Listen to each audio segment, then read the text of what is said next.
Going to be talking about one of my favorite topics, play. We're going to explore make-believe play in early childhood and how we can monitor and scaffold this type of play in classrooms. In our session, I believe it was back in November, we did play to learn. So here's a quick recap. Remember, we talked about ways that teachers can structure and facilitate playful learning throughout the day. An area of conflict in education has emerged from the idea that play and learning, particularly academic learning, are at odds with one another. There is an appearance that play has been decreased for direct instruction in both preschool and elementary school.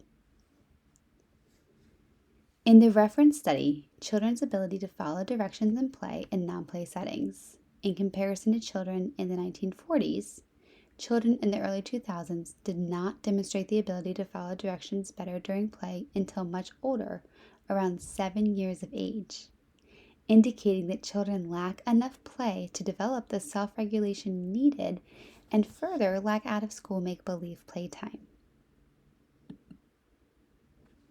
To fully explore how to support play in the classroom, let's begin by discussing the types of play that children engage in. Take a look and think about this trajectory of play. There's functional play, constructive play, pretend play, physical play. First, functional play focuses on exploration in infants and toddlers. Intentional actions and movement. Think about smashing Play-Doh or throwing blocks or just simply jumping up and down.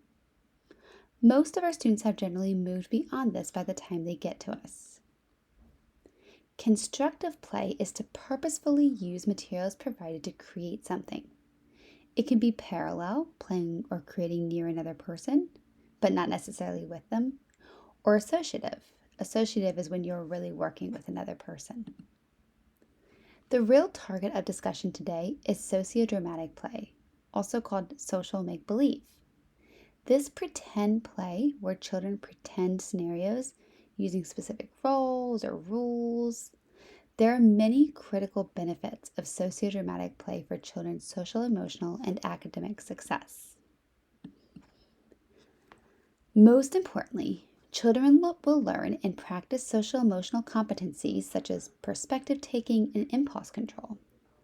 Further, peer-to-peer learning can help children with collaboration, conflict negotiation, and peer scaffolding through the zone of proximal development. Academically, children learn language, vocabulary, and they also have extensive opportunities for the purposes of writing and literacy exposure.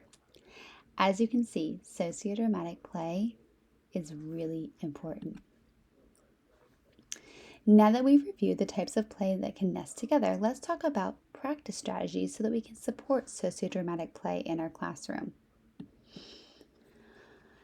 An early line of defense for scaffolding sociodramatic play is play plans. They can help a child who isn't quite ready for mature play with features of representation and rules of roles. So for example, you want to take care of babies in dramatic play. What will the babies need? What could you use as a bottle if there isn't one available? For children that are ready for social play, they can plan together with your support, so things can get really deep. You can talk about the context. Here are some examples that you can use to support specific aspects of play. Let's say, for example, that maybe you don't necessarily have a paper to do a play plan with. You can always have these conversations so students can still plan before they start playing. Another way to prepare for play is by planning facilitation. So if you use the Every Child Ready curriculum, which you all do, you'll find that every center is accompanied by center's facilitation. This includes targeted vocabulary and concept development questions, writing prompts, vocabulary lists, and play support for teachers. It's helpful to post these in the classroom each week, either as is or with differentiation for your classroom. They help you get conversations going and tie in essential learning to themes. In a world where kids play with so many realistic toys, it's important to one, not keep enough of everything for everyone, and two, increasingly add props that require imagination, such as boxes, tubes, and scarves. Things like restaurant menus and grocery store flyers can have an important role in concept development, but they may not get children to really practice symbolic thinking. So this is where you really want children to pretend that maybe a box is a boat or a car or a truck. So also consider that dramatic play is not the only place where these things can play out. You could try some representation related props throughout your room. Act out books in library and take them to new heights. Be a journalist or a scientist in writing center. Be an engineer or a road builder or other roles in construction zone. Art easel and exploration station can sometimes be tricky for sociodramatic play, but they do lend to representation and parallel constructive play. It might be tempting to tell children that certain materials only belong in certain centers, and sometimes that is true. For example, sand and water really should only go in the exploration station table. But those restricted materials are actually quite few. Here's a quick story. A child is in dramatic play. He's pretending that a teddy bear is a real baby. He's grabbed a block from the block area, construction zone, to be the high chair. He snuck some wooden beads and lacing string from investigation location, so on. He's created an elaborate scene with a well-dressed baby. His teacher says, "Those don't go there, put it back." And boom, just like that, his make-believe play vanishes. This is a true story from a pre-K classroom. So I want you to think for a second about how you might maintain some order in your classroom while still letting children think of new ways to use materials across the classroom, particularly representative materials, like using a block as a bottle, that type of thing. This leads us to our next strategy. Be silly and make a fool of yourself, or at least feel that way. We often observe classrooms and see more behavior management and herding than teacher and child play in sociodramatic play. Joining sociodramatic play is important too. Here are some ways that you can join play to build relationships, model thinking, and elements of sociodramatic play and encourage sustained play. So you could observe, wait, and listen, as we talked about before. Or you can ask students, what can I be in the jungle or wherever they're playing? You can co-develop play plans without overtaking. And you can role play with stuffed animals, especially if there's a problem between students. Kind of have a little conflict resolution. Parallel talk is another simple strategy that you likely already use in your classroom. As you know from all of our class studies, it's a great way to build language development.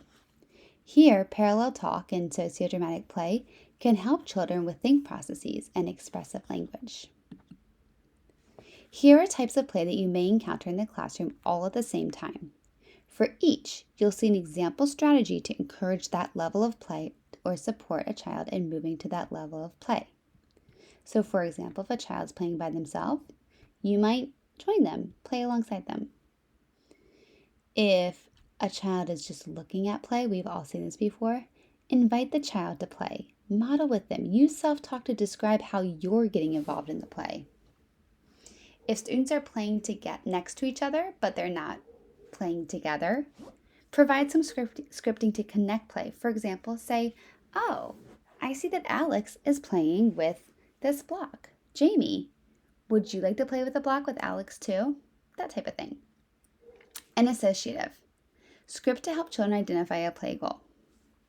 There's lots of different ways that you can monitor and support play to make it more robust.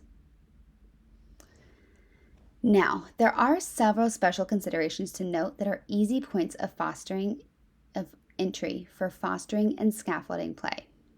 So if you see that children are not playing a clear role, or maybe can't stay in character, maybe they're not talking well to each other, or they're playing well but losing the thread of play, this is where you can really jump in and provide that scaffolding and support so that they can do these things. We've come to the end for now. We covered constructive and elements of sociodramatic play.